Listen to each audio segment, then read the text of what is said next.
clipping. 10-year-old Stephen Pugh had stayed up all night, unable to sleep. He was too excited for his family's trip to the amusement park. By morning, however, he was bursting with energy and felt a great sense of wonder and anticipation for the day to come. When the car pulled into the enormous lot, the entire family climbed out and stretched their limbs. Mother, father, and Stephen's younger brother, Tony. The children had never been to the amusement park before, but Tony had been excelling in school and baseball in recent months, so it was no surprise that mother and father had allowed him to go. Stephen's grades and physical abilities were quite poor, but they had let him come along anyway. He was surprised by this since they seemed so disappointed in him lately. "Look at all the neat rides," Stephen proclaimed as they approached the entrance. Mother and father signed a paper, paid the money, and then each member of the family had their hands stamped. Inside they went, one by one. In the distance was a strange and wonderful roller coaster. It had a large glowing sign on the top that read, "Clipping." "Mother, father, can we go on that one?" Stephen cried out with great enthusiasm. Father agreed. "If that's the one you want, son, then of course you can ride it." Stephen's younger brother seemed unhappy with this choice. In fact, he seemed unhappy with everything lately. Moving up the beautiful midway towards the snaking roller coaster, the family passed another ride called Bobbins.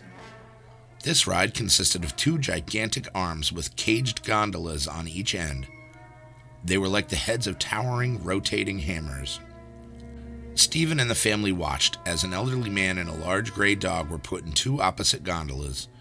As they moved past the attraction toward Clipping, the gondolas were quickly secured shut and the giant machine arms raised upwards to begin the ride.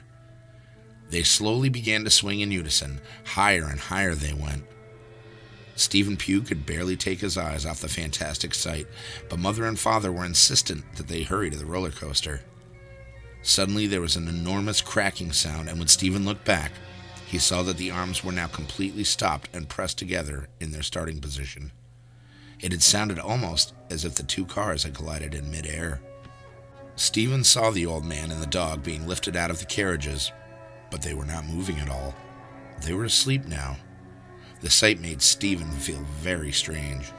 As the family continued on, Clipping loomed in front of them. Stephen was so excited to ride on his first roller coaster that for a moment, he almost completely forgot about the old man and the dog. But entering the gate to the non-existent line, Stephen suddenly got a bad feeling.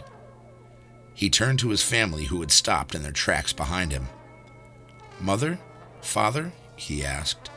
"Why do dogs and old people go on the rides here?" Mother and father hesitated. They both gazed down upon him. Tony just looked away. "Son," father said, kneeling down to the boy, "everyone has their usefulness. Everyone and everything. But when you stop contributing to the family unit, to society, then it's time to come to the amusement park. It's just easier that way. It's a good thing." "I don't understand. Aren't you coming?" the boy asked, looking at his family who had stopped there just before the ride. "Nope, we'll just watch," father said, half smiling. "This ride is only for you. Honestly, the amusement park was always just for you.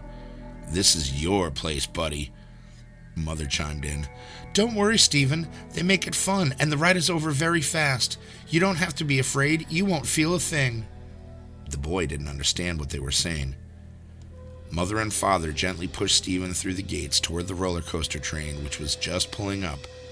Inside, ready to get off, was another boy. He was slumped over, and his eyes were closed. His face was severely deformed. He seemed to have been disabled from birth. He was asleep now.